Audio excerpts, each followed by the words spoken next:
Kadang-kadang ya namanya ular mah udah biasa lah. Dulu di sini pernah alat PT mendem di sini meledak bahkan.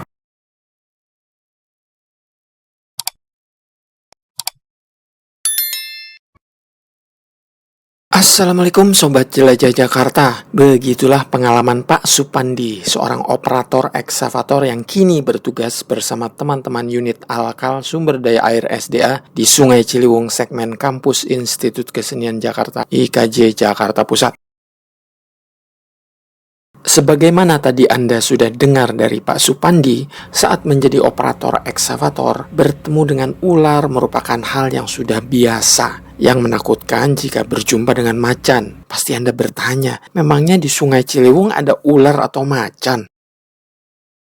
Sobat Jelajah Jakarta, yang diceritakan Pak Supandi tadi adalah pengalaman beliau saat menjadi operator eksavator saat bertugas di tengah hutan. Di Belitung, itu waktu itu galian timah, kita nyari timah di sono. Itu kalau macan sih kita belum pernah lihat, tapi kalau untuk binatang-binatang yang lain sering, kayak ular, kayak istilahnya ya sejenis-sejenis selain macan itu sering lihat di sana.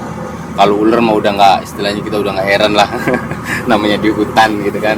Ya paling segede paha lah, kayak ular-ular piton gitu. Paling segede paha. Kalau untuk yang lebih segede itunya belum pernah lihat, paling segede paha gitu. Kadang yang ngerinya itu kadang kalau macan kadang-kadang ngeri kita. Namanya kita kadang istirahat kan, karena namanya lelah kan, kita asal istirahat di mana aja, namanya kita di hutan gitu Pak. Sobat Jelajah Jakarta, berbeda dengan pengalaman Mas Arifin, operator eksavator yang kini bertugas di Sungai Ciliwung segmen Keramat Kuitang Jakarta Pusat. Beliau percaya bahwa manusia memiliki kehidupan di dua alam yang berbeda. Oleh karena itu, tiap bekerja seperti di Sungai Ciliwung Keramat Kuitang ini, beliau selalu permisi. Ya, takut-takut ada makhluk halus yang mengganggu. Tapi yang penting kan kita punya kehidupan dua alam. Satu, yang penting kita permisi dengan lokasi tersebut. Satu, contohnya apa? Dengan klakson atau apa, permisilah bahasanya dalam hati kita sendiri. Kita nggak bisa munafik hal seperti itu.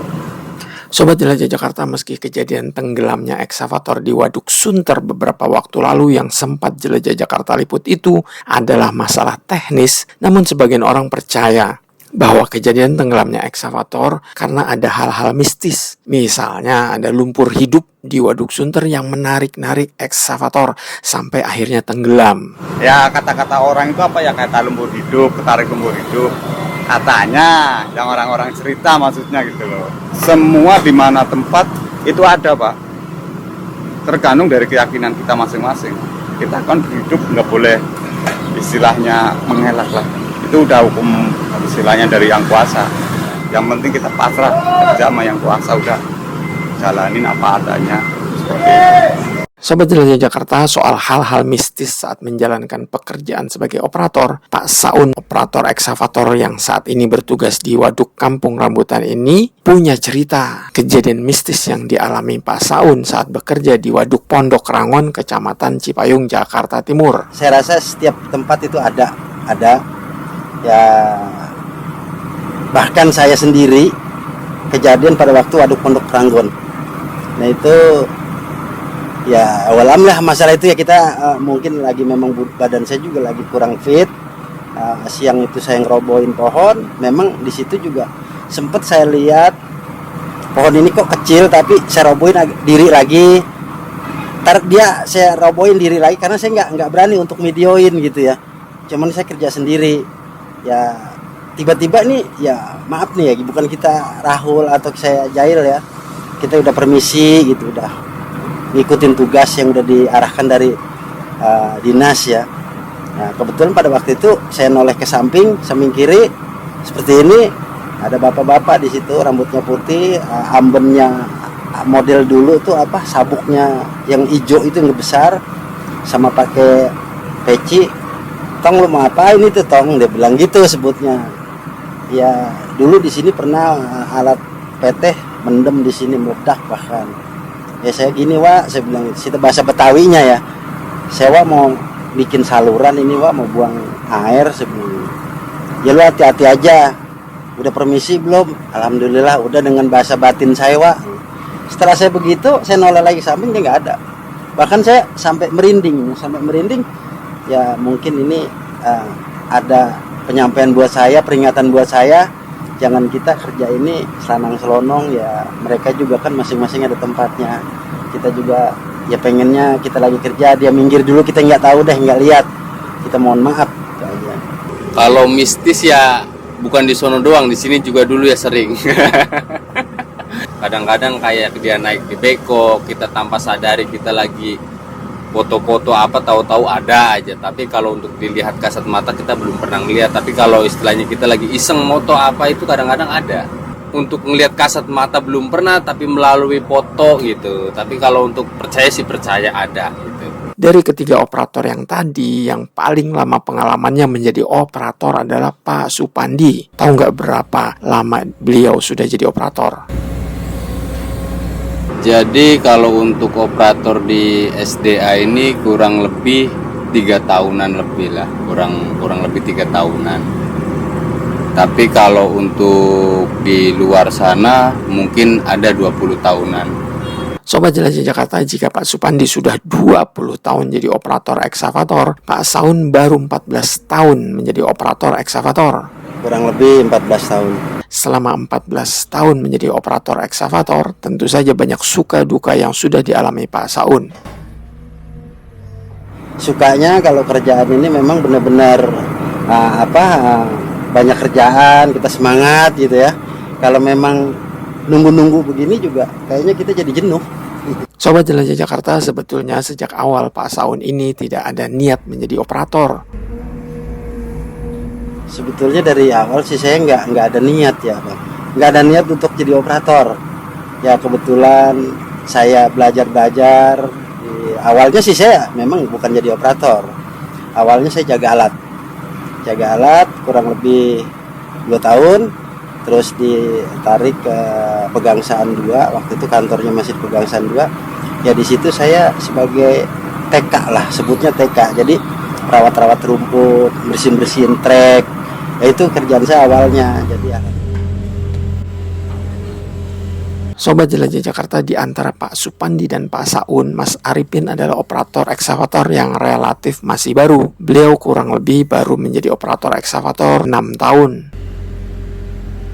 Saya di operator udah kurang lebih 6 tahun, 5 tahunan dah kurang lebih. Pernah dulu di swasta untuk pelatihannya dulu. Terus ada pikiran lah untuk ingin lamar di Pemda istilahnya. Alhamdulillah kerja saya nikmatin aja, nggak ada berkendala.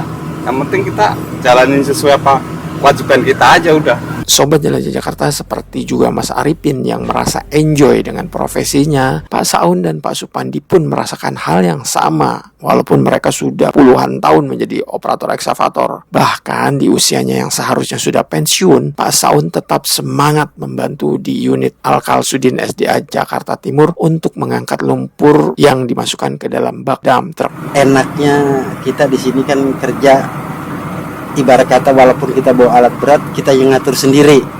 Ya intinya yang penting kita hati-hati, jaga keselamatan kita aja. Pasti namanya pekerjaan kan ada yang susah, yang gampang, seperti itu Pak, pasti. Kalau untuk bicara masalah suka dukanya ya memang banyak, ya lumayan banyak pahitnya. Namanya kita operator kan kadang-kadang, apalagi dulu waktu di rental ketemu di dalam hutan. Sobat Jelajah Jakarta, sebelum pamit, saya mau memberikan kesempatan pada Pak Supandi dan Pak Saun yang sudah lama berprofesi sebagai operator eksavator untuk memberi pesan-pesan pada Sobat Jelajah Jakarta atau Anda yang tertarik untuk menjadi operator eksavator.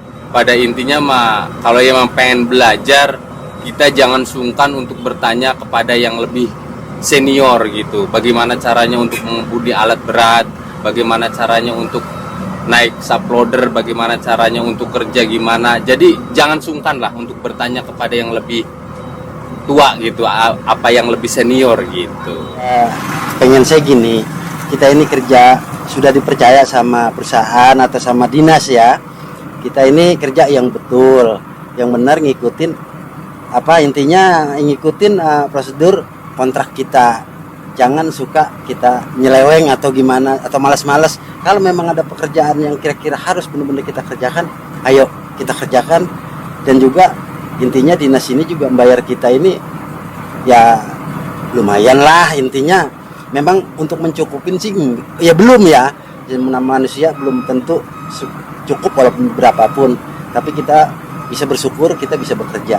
Baik Sobat Jelajah Jakarta, demikian episode ini mengenai pengalaman serta suka duka ketiga operator eksavator dari unit Alkal SDA Jakarta Pusat maupun Jakarta Timur. Semoga apa yang disampaikan oleh Pak Supandi, Pak Saun maupun Mas Arifin bisa menginspirasi kita semua untuk terus semangat membangun Jakarta dan negeri Indonesia agar lebih baik dan baik lagi. Terima kasih sudah menyaksikan Jelajah Jakarta sampai selesai. Sampai jumpa di episode berikutnya. Wassalamualaikum warahmatullahi wabarakatuh.